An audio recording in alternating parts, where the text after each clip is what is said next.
Why the hell do you do this to Chris Paul? Now, this is a future Hall of Famer who come there for the last year in his career. I don't give a damn what's going on with the team. They're trash right now. We understand that. They have the worst superstar in the sport in Kawhi Leonard, who is a talent when healthy, no doubt, but does nothing to promote his team nor the game of basketball. The absolute worst superstar that you could possibly have. And from what I've been told, the only person that really talks to him is CP3 because nobody else talks to him. Okay? Just leave him alone. That organization right now is a mess. It's a mess, okay? I know, and we know it ain't coaching because Ty Lue the coach. Ty Lue know what the hell he doing. Now, Jeff Van Gundy being there, we know Jeff Van Gundy knows stuff, but he's old school, stuff like that. I get it. I have not spoken to CP3 yet, but you know I will, okay? I haven't spoken to a few of the Clippers. They know they'll be good. They know if I don't get a call from them, they'll be getting a call from me within the next 24 hours. This is another episode of BX ESPN Live. In today's segment, we were speaking about the incident involving Coach Ty Lue and Chris Paul. The Los Angeles Clippers recently waived Chris Paul, and some speculate that Ty Lue and Chris Paul had some issues. But recently, Chris Paul did an interview with Carmelo Anthony on 7 p.m. Brooklyn, where he gave his account of the incident. But we will first let you all hear Ty Lue version, then we will come back with our final take.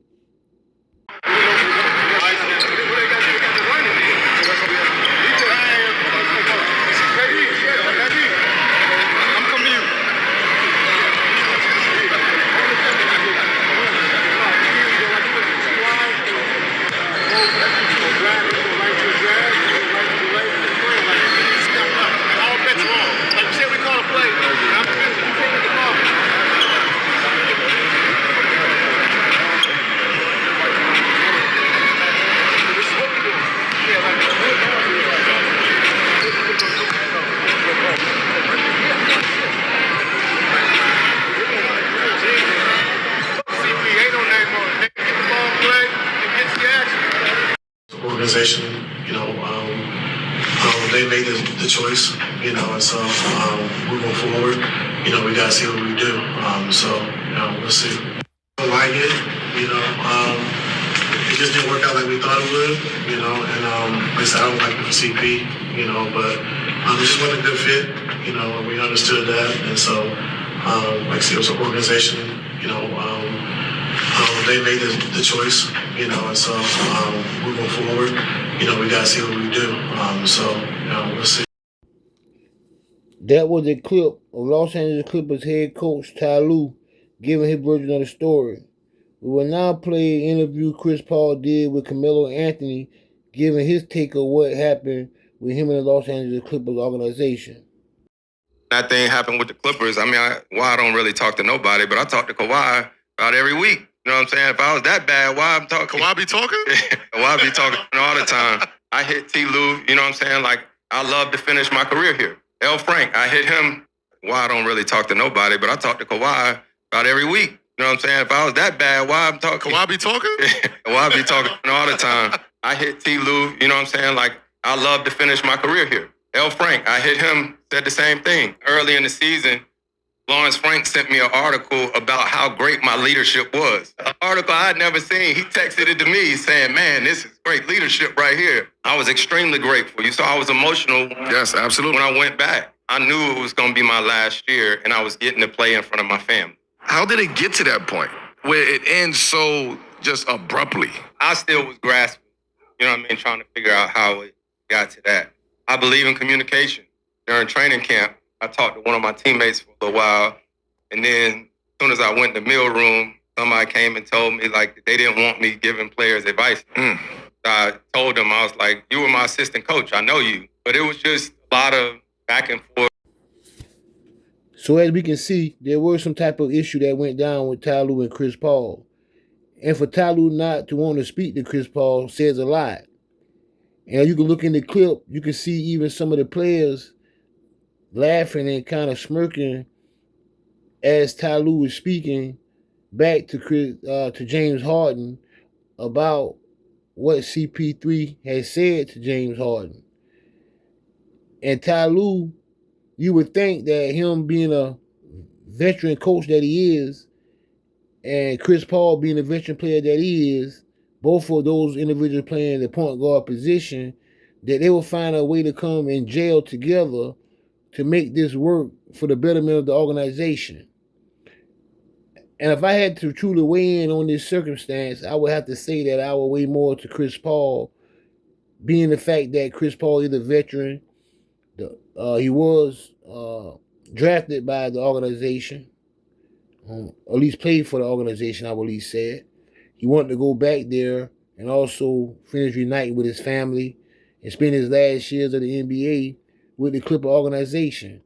And for the Clippers to do him in this way, it said a lot about who the Clippers are for as an organization.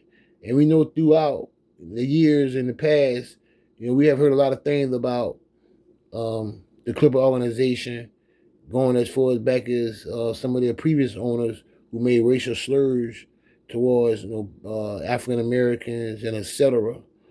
Knowing the different types of scrutiny that have come behind the organization, you would think that an organization would strive to clean house to some degree and set a good precedent moving forth, so the younger players can understand what they're trying to do for the organization and moving forth for the betterment of them all. But for them to somewhat backlash Chris Paul in the way that they did and waive him in the process of it, it says a lot about them as an organization.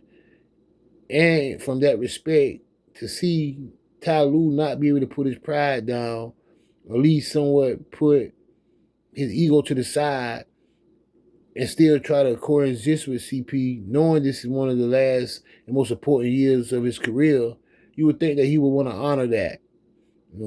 Again, I don't know the full circumstances of the situation.